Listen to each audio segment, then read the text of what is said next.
كثيرا طيبا مباركا فيه وأشهد أن لا إله إلا الله وحده لا شريك له وأن محمدا عبده ورسوله صلى الله عليه وعلى آله وأصحابه أجمعين أما بعد. We had finished with the Battle of Uhud, Ghazwat Uhud, and today inshallah we'll start off with the lessons we learned from the Battle of Uhud. Now before we start with the lessons from Uhud, I think it's important that we mention some of the notable companions of the Prophet ﷺ who were killed as martyrs, shuhada of Uhud. We said there's a difference. Some of the scholars said there were 65, some of them said there were 69, some of them said 70, which is the most common opinion, 70. And some of them actually said, like the Shaykh I'm reading his book from, his name is Shaykh Sulaiman ibn Shitwi al-Mahdawi al-Awfi, from the people of Medina. Actually, alhamdulillah, I met the Shaykh. He's a bit elderly in age, but he's an expert. This book specifically is on Uhud only. It's just a book on the Battle of Uhud. And he's an expert in the actual historical and geographical landmarks in Medina and Uhud. So we went with him at Uhud and he was explaining this was the place this happened, this was the place this happened, and all of that. So he gathered around 100 names from the shuhada of Uhud, those who have been reported that they were killed in Uhud. We are not going to mention names, 100 of them. We'll mention some of those which I think is important for us to know. Why are we doing that? It's because knowing the companions, these great Muslims which you have talked about, is part of our religion. Loving them is an essential part of our religion. And us, like we mentioned, knowing what they achieved, hopefully that will drive us to try achieve what they achieved. Tayyib? So,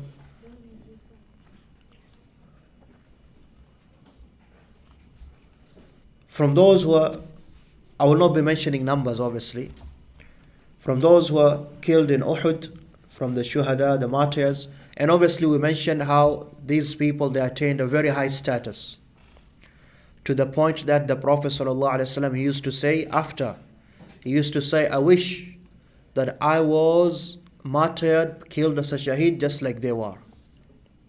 So this tells you the great status which they had. And the Prophet ﷺ, he said about them, أنا شهداء أنا شهيد على هؤلاء أمام الله عند الله. In front of Allah on the day of judgment, I'll be the witness for these people. Alright?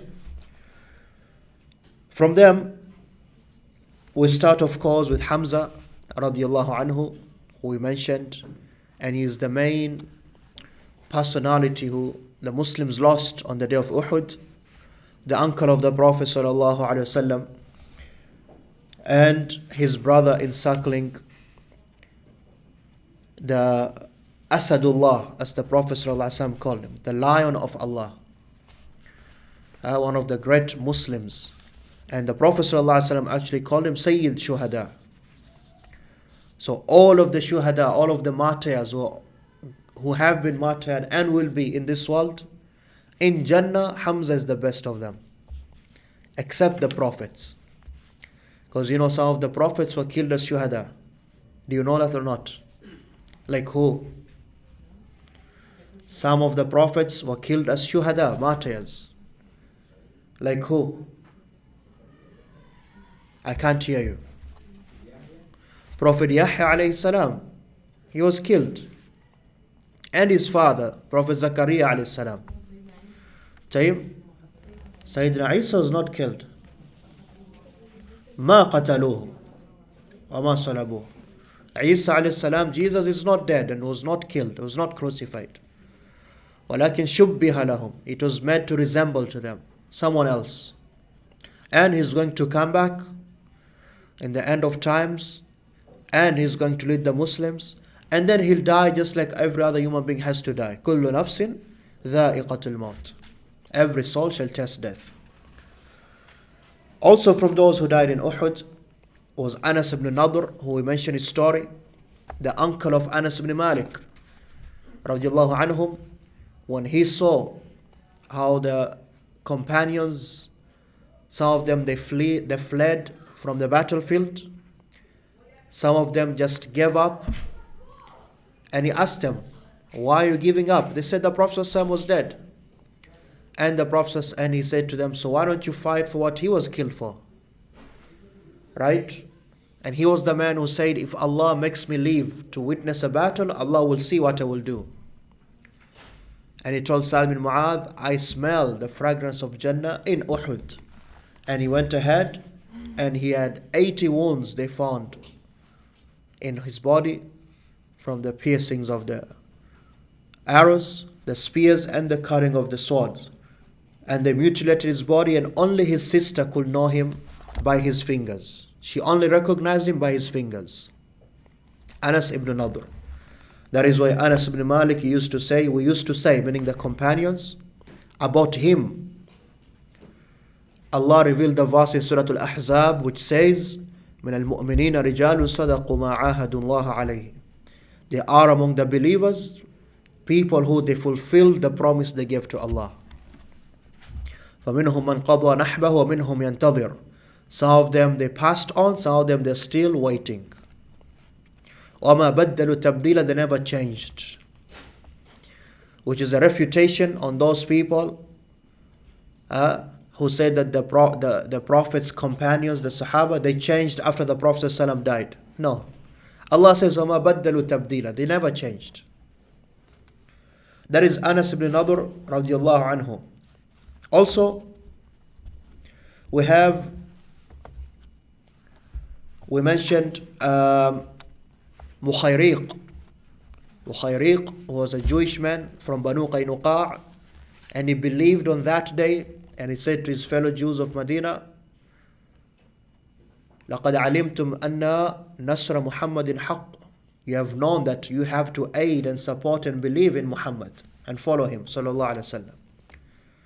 And he left, and before he left, he says, if I don't come back, meaning he left Medina to go and fight also in Uhud.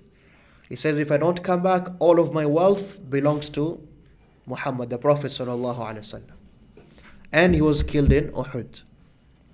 That is what the Prophet sallallahu alaihi wasallam said, Mukhayriq khayru Yahud. Mukhayriq is from the best of all the Jews. And we also mentioned Usayrim radiallahu anhu. And Usayrim, he also used to be from the people of Medina, but he always refused to accept Islam. Even though all of his people had accepted Islam, he refused.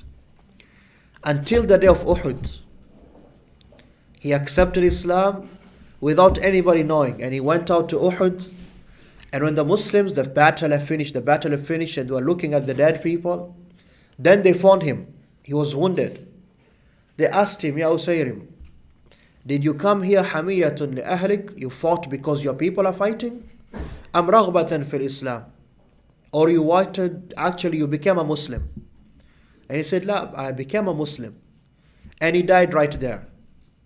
And that is why Abu Hurairah radiallahu anhu, he used to say, Inni la a'rif rajulan, I know a man, ma salla lillahi salatan. He never prayed even one salah, wa huwa fil jannah. And he's going to paradise. That is Usayrim radiallahu anhu. And also from those who were the shuhada of Uhud is Thabit ibn Waqsh. Thabit ibn Waqsh al-Ansari radiallahu anhu. He was an old man. And the Prophet ﷺ had left him in Medina, him and Al-Yaman, the father of Hudayfa, who we mentioned yesterday also. But he and Al-Yaman, even though they were old sheikhs, they came out and went to Badr because they wanted to fight for Allah's religion, and he was killed. Now, why am I mentioning him? First, because he went out with the father of Hudhayfa, and secondly, he is the father of Usayrim. Usayrim, the one we just mentioned, who went to Jannah even without praying one salah because he was killed that day. This was his father. His father was already a Muslim, like we said. Usayrim, he was the only person in his family who was not Muslim yet.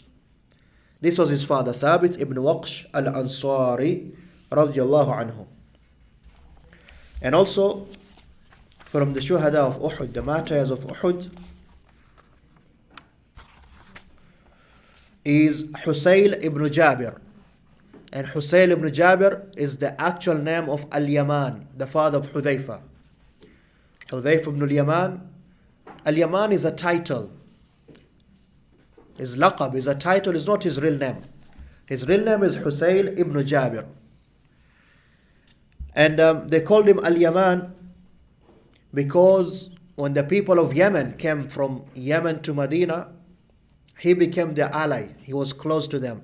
So they called him Yamani, even though he's from the Ansar of Medina. Okay? Or he has roots in Medina, but he was in Mecca also. We know him and his father, Al-Yaman and Hudhayfa, they made hijrah from Mecca to Medina. We mentioned the story before. So like we said, he was with the father of Usayrim, and they were old men. They were told not to go fight, but they could not stay back, and they went out and they fought without anybody knowing, of course. And that is what we mentioned, when the Muslims were surrounded and they got confused, they turned and they were killing each other. And one of those people was killed was Al-Yaman, Husayl. He was killed by the Muslims. Even though Hudhayfa was screaming, Abi, Abi, my father, but they could not hear him and they killed him. Now what we want to mention after that is that the Prophet ﷺ, he said, we are going to give his diyah, the blood money. When someone is killed, there's blood money. If you kill someone, there's blood money. After the victim's family, they forgive you. And the Prophet ﷺ was going to give that from the Baytul Mal, the treasury, Muslim treasury. But Hudhayfa, he said, no, I forgive them. And he took that and he gave it as sadaqah. In the hadith he says, فَزَادَهُ عِنْدَ رَسُولِ اللَّهِ صَلَّى اللَّهُ عَلَيْهِ وَسَلَّمْ خَيْرًا. That increased his status with the Prophet صلى الله عليه وسلم. One narration says, from that day Allah made him so rich. Because the blood money which was supposed to be given for people killing his father, he took it and said, no, it's sadaqah. So that was the father of Hudhayfa radiallahu anhu. Also,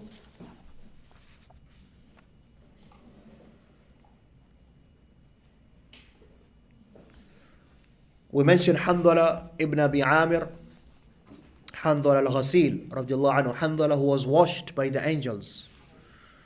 Right? Handala, they found him out of all the shuhada of Uhud. They found him, he was washed, his body was wet. Just like any person who dies from amongst us, people are going to wash you and then shroud you in the coffin and then bury you.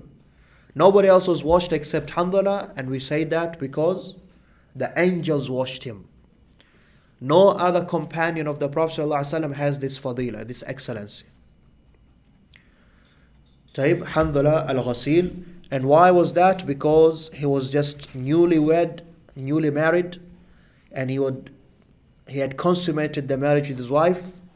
But when they were called to go out to fight, he went out to fight when he was in a state of janaba. So the angels washed him. Also from those who were killed on the battle of Uhud was Kharija ibn Zayd. Kharija ibn Zayd radiallahu anhu. And he's the father of Zayd ibn Kharija, one of the famous Sahabis. And he was also the father-in-law of Abu Bakr. He was the father-in-law of Abu Bakr because Abu Bakr married his daughter Habiba, Zayd ibn Kharija. That is why Abu Bakr used to live not very close to the Masjid of the Prophet ﷺ at a time. He was a bit what they call in the suburbs, outside Medina, because they lived there.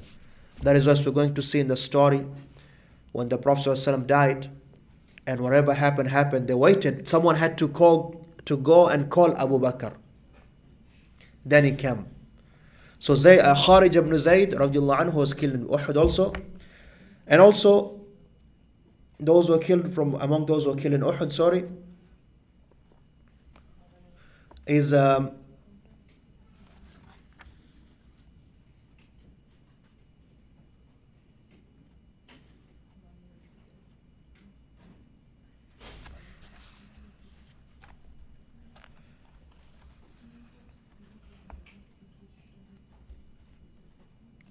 Sa'd ibn Rabi', who we mentioned yesterday also.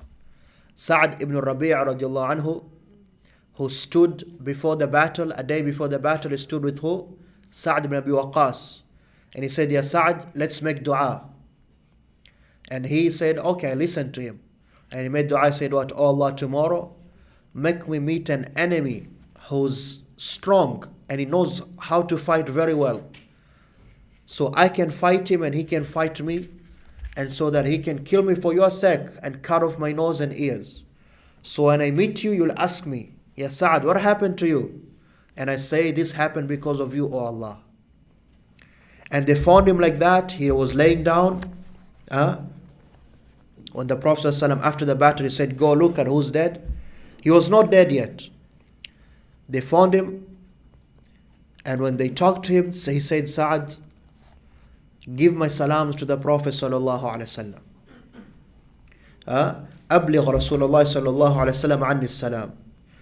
And say, وقل له, and say to the Prophet sallallahu alaihi wasallam, إن سعد بن الربيع, سعد بن الربيع يقول لك, he says to you, جزاك الله عنا خيرا ما جزى نبيا عن أمته. May Allah reward you with so much good, better than what Allah will give any prophet for his ummah. And then he said, وَأَبْلِغْ قَوْمِ السَّلَامِ, and give my people salam. And tell them that you have no excuse to not defend and support the Prophet ﷺ as long as you're still breathing. And then he died, radiallahu anhu. Sa'd ibn Rabi' radiallahu anhu. And he was buried with Kharij bin Zayd. They were buried together. Tayyib. And also from those who were killed in Uhud, Ikhwani, was Sulaym ibn al-Harith. Sulaym ibn al-Harith radiallahu anhu. Sulaym, he is very famous. You have heard of him, but not his name. You guys know the hadith, when the hadith of Mu'adh bin Jabal radiallahu anhu. Mu'adh bin Jabal is the topmost scholar of all the companions. And he died when he was 36. Yet the Prophet ﷺ said, Mu'adh will come on the day of judgment, and all of the ulama, the scholars of Islam, whoever you like, Abu Hanifa, Malik, Shafi', before them, Sa'id bin Jubair, and all of the Tabi'un, Imam, all of them, they'll all be behind Mu'adh bin Jabal. And he died when he was 36. And he became Muslim when he was 18. So this concept of us Muslims looking down on the young people, which you've been hearing me mentioning.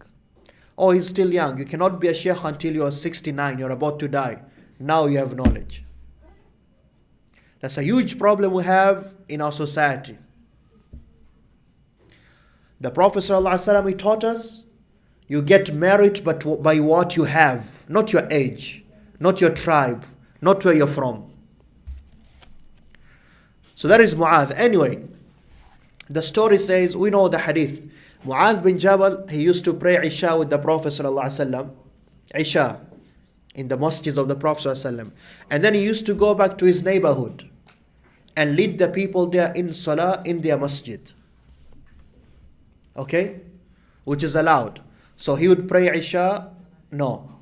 He would pray Isha with the Prophet ﷺ, and then he'd go there because he had the most knowledge. That's the person who's supposed to be the Imam. He would pray Sunnah 4 rak'ahs while they pray Isha. It is fine for the Imam. It is one of the proofs to show you ikhtilafun niyyah. For the Imam and the Ma'mum to have different intentions is fine. So they would pray behind him. So obviously point number one, this is a bit late because he has to pray with the Prophet ﷺ and then go to his people. So one day he began reciting Al-Fatiha and then he started Surah Al-Baqarah. And Surah Al-Baqarah is the longest surah in the Quran, as you know. And this is Isha. And the Ansar, they were all farmers. A farmer, when it comes to Maghrib, khalas, he's done. His body cannot do anything else. So this person, when the salah became too long for him, he left. And he went to the back and just prayed his Isha and then he went home. When they finished salah, those who prayed with Mu'adh, they say to him, oh, so-and-so, he did this. And Mu'adh said, innahu la munafiq. He's a hypocrite, that's why. When the man, he heard the news that Mu'adh called him a hypocrite, he went the next day to the Prophet ﷺ to complain. Why did he go to the Prophet ﷺ? Because that's what Muslims do. When we differ about anything, we go back to the sunnah of the Prophet ﷺ. What did he say? How did he judge? Not my sheikh, your sheikh, my imam, your imam, no. He went and said, Ya Rasulullah, I prayed with Mu'adh, he started reading Surah Al-Baqarah. It's Isha, we are tired. I couldn't take it, so I prayed by myself. And then he called me munafiq. So the Prophet ﷺ, he called Mu'adh. He said, you did that? He said, yes. He said to him, Afattanun anta ya Mu'adh? Are you going to put people into fitna, O Mu'adh? Are you going to put people into fitna, O Mu'adh? Is it not enough that you read وَالشَّمْسُ وَضُحَاهَا وَاللَّيْلِ, those surahs? That's enough for you to read in Isha. And the Prophet ﷺ used to read those surahs in Isha. Isha is not time for you to read Al-Baqarah. It's not. That is the sunnah. That is how you pray. Okay? Fajr should be the longest salah. We make it opposite because you want to go back to sleep. وَقُرْآنَ الْفَجْرِ إِنَّ قُرْآنَ الْفَجْرِ كَانَ مَشْهُودًا. Fajr is supposed to be long. Umar ibn Khattab used to recite Baqarah in Fajr. Baqarah, Khalik bin Yusuf, Surah Al-Baqarah, in the Muwatta of Imam Malik, he used to make sure the first rak'ah ends before sunrise.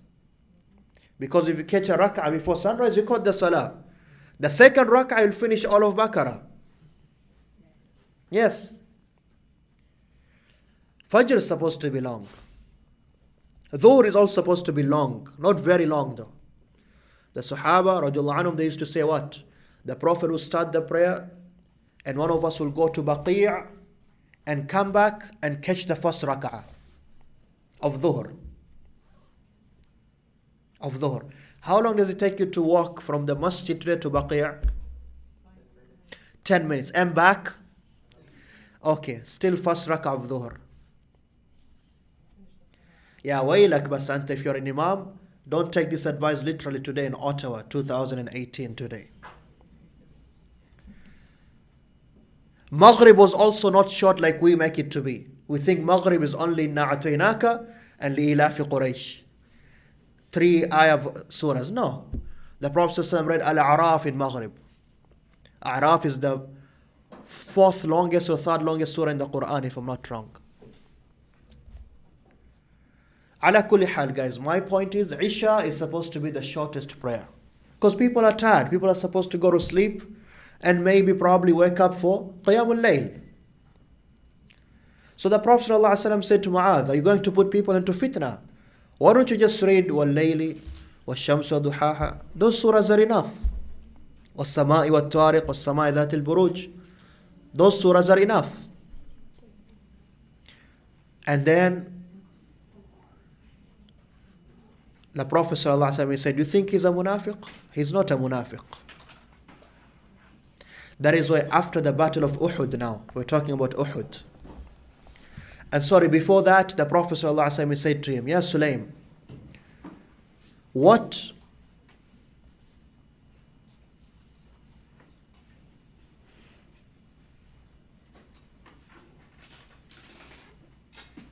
what do you say in your salah? What do you say in your salah? And the man, he said, Ya Rasulullah, inni la uhsinu dandanataka wa la dandanata Mu'adh. What you read of the long du'as and dhikr, I don't know that. What Mu'adh reads, I don't know that. But I ask Allah for Jannah to save me from the hellfire. And the Prophet ﷺ said, that is enough for you. The Prophet ﷺ said, that is enough for you. When the day of Uhud came now, and he was killed as a shaheed, now the Prophet ﷺ called Mu'adh and said to him, ماذا فعل خصمي وخصمك? The person we argued about, I told you he's not a munafiq, who said he's a munafiq. Look what happened to him. He's killed as a shaheed. And Mu'adh radiallahu anhu, he agreed. This is Sulaym ibn al-Harith radiallahu anhu. Next, from those who were martyred in Uhud, we have Sahl ibn Qais ibn Ubay bin Ka'b ibn al-Yaqeen. And Sahl ibn Qais,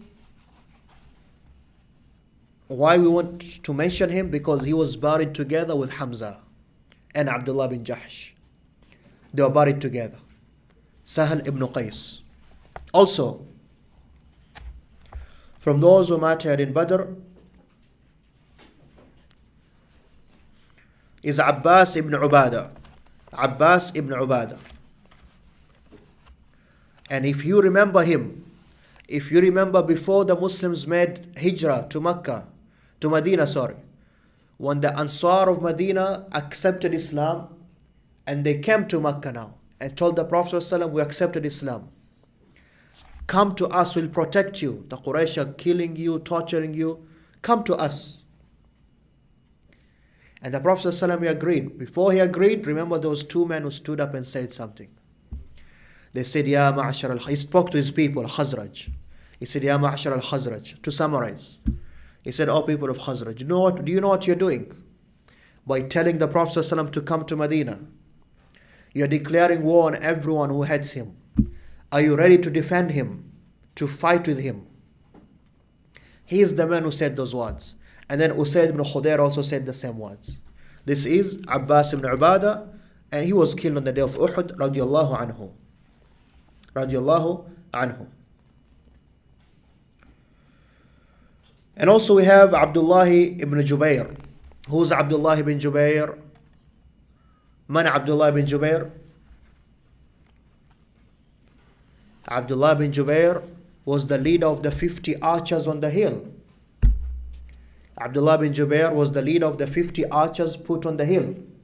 Jabal Ainain, which now is known as Jabal al-Rumah, the hill of the archers. And he told his 50 archers, don't go down. The Prophet ﷺ told us not to leave. And they left, and then he was killed. Abdullah bin Jubair, radiallahu anhu. And also, of course, we mentioned Abdullah bin Jahsh, the cousin of the Prophet ﷺ, the brother of Zainab bint Jahsh, the future wife of the Prophet ﷺ, and Hamna bint Jahsh, right? And the one who was buried with Hamza also. When Hamna got the news, she was told, your uncle Hamza was killed and your brother was killed. But when she was told your husband was killed, which is now Mus'ab bin Umayr radiallahu anhu, she could not hold herself. And the Prophet ﷺ, he said, indeed the husband has a special place in the heart of a woman. Tayyib. Also from those who we mentioned is Abdullah ibn Haram. Abdullah ibn Haram, the father of Jabir. He was an old man, him and his friend Amr bin Jamuh, who was crippled. And Abdullah ibn Haram, we mentioned how Allah spoke to him directly. And then Amr bin Jamuh, of course, who was crippled. His sons tried to stop him, but he went ahead and he was killed. And also, the Sahabi called Aqraba al-Juhani. Aqraba radiallahu anhu, his child used to be called Bishr. So when he was killed, he left a son called Bishr. The Prophet ﷺ, when he came back from Uhud, he found Bishr crying. And he said to him, Uskut, don't cry. Because he's an orphan. He said, Ama tarda an akuna ana abuka wa Aisha ummak. It's enough for you that I will be your father now and Aisha is your mother. Okay, this is Bishr ibn Aqraba al-Juhani radiallahu anhu. And he was the one who the Prophet sallallahu alaihi wasallam, he had what they call uqda fi lisani. They call it what? He couldn't speak properly. He was stuttering very good. And the Prophet sallallahu alaihi wasallam wiped on his head and he spoke properly. It was a miracle of the Prophet sallallahu alaihi wasallam. And when he became old, all of his hair became white except the place the Prophet sallallahu alaihi wasallam wiped his head. It remained black. That's why he was known. Aqraba al-Juhani. That was his father, radiallahu anhu. And then we also have Amr bin Jamuh, we mentioned already, who walked with his crippled in Jannah, with his crippled leg in Jannah. And that summarizes pretty much all of those who we wanted to mention from the great Muslims who were killed in Uhud, and almost 80 others which we didn't mention. Now we want to start on the lessons we learn on Uhud, which is the most important part. What do we learn from the Battle of Uhud? Tayyib. I will mention these points not in any particular order. There's no order. But I want to emphasize, before that, the fact that the Shuhada of Uhud, they were buried where they were killed. And that's the Sunnah. The Shaheed, he is buried wherever he dies.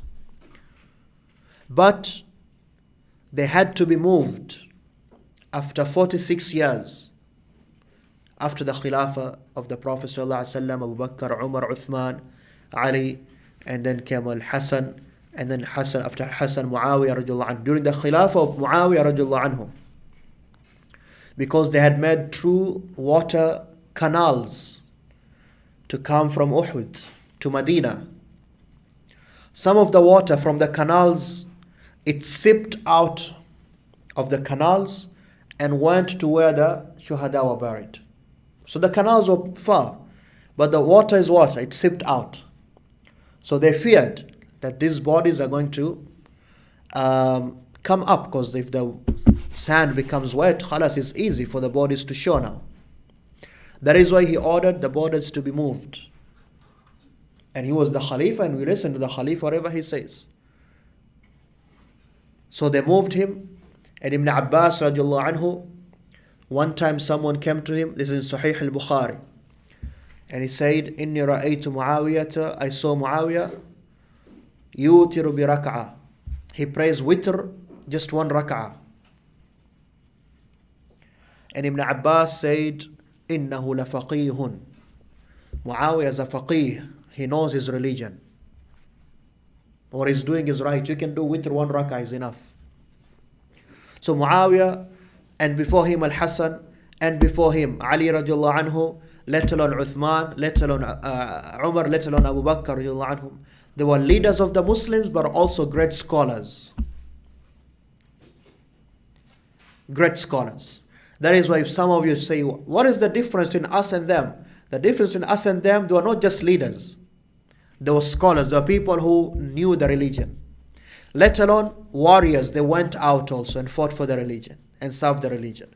Muawiyah radiallahu anhu was one of the Kuttab al-Wahi. He used to write the Wahi for the Prophet. He wrote the Quran for the Prophet.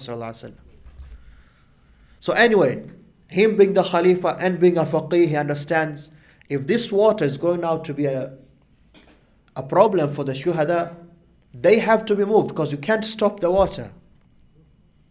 That is why the Shuhada were moved to where they are today. So where they are today, that's not where they died.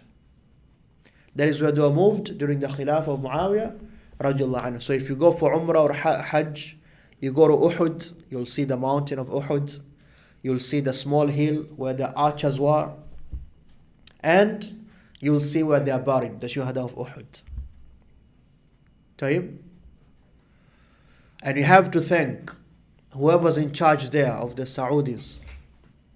I love that place because 24/7 there's someone who's there teaching people the etiquettes of visiting the graves. Don't come here and start screaming and crying. Don't come here and start asking those who are dead for whatever you want. Al-istighatha bil-amwat. Because there's people who do that. I saw this myself. And even after they were told, this is almost shirk, this is shirk, you can't do this, they still did it. And they had people speaking in Arabic and mostly in Farsi because of people who come from those parts of the world. They say, oh, Hamza is here, the uncle of the Prophet ﷺ, so we have to ask him. He's dead. You can't ask him anything. You ask Allah subhanahu wa ta'ala. طيب? So that is a point which we had to mention. Now, the Prophet ﷺ will continue with the story, but we want to learn the lessons from Uhud.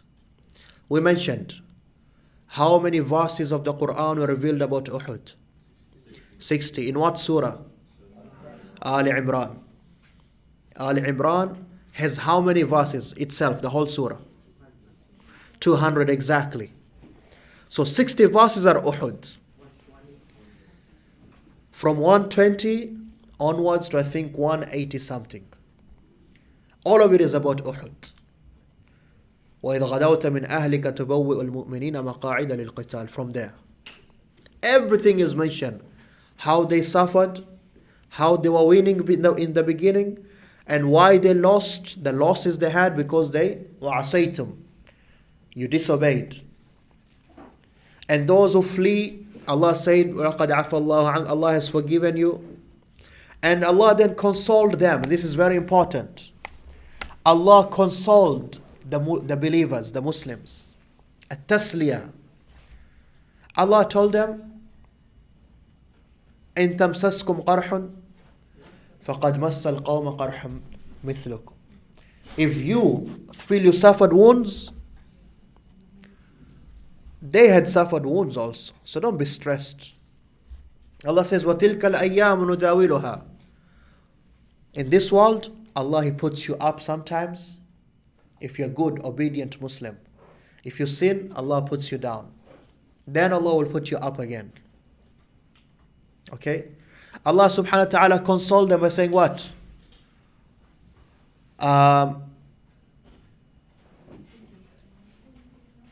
إن كنتم تألمون فإنهم يألمون كما تألمون وترجون من الله ما لا يرجون. If you are suffering pain, they are suffering pain more than you. But in fact, you have something greater. You have hope in Allah. They don't have Allah. They don't have Allah. You get it? And also Allah subhanahu wa ta'ala said to them, I'm trying to get the ayah. وَلَا تَحْزَنُوا وَأَنْتُمْ أَعْلَوْنَا.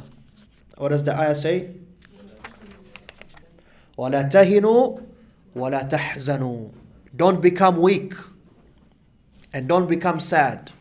Why? You are Muslims, you'll always be on top. وَأَنْتُمْ أَعْلَوْنَا. But that's why one of us will say, how come you're not on top? Allah put a condition. إِن كُنْتُم مُؤْمِنِينَ. If you're true believers, Allah will always put you on top. So Allah consoled them. طيب. Now the lessons of Ghazwat Uhud, the Battle of Uhud. I have quite a few, around 30, 40 of them. I think we should stop here for Salat al-Maghrib and then continue, inshallah. سبحانك اللهم وبحمدك أشهد أن لا إله إلا أنت أستغفرك وأتوب إليك.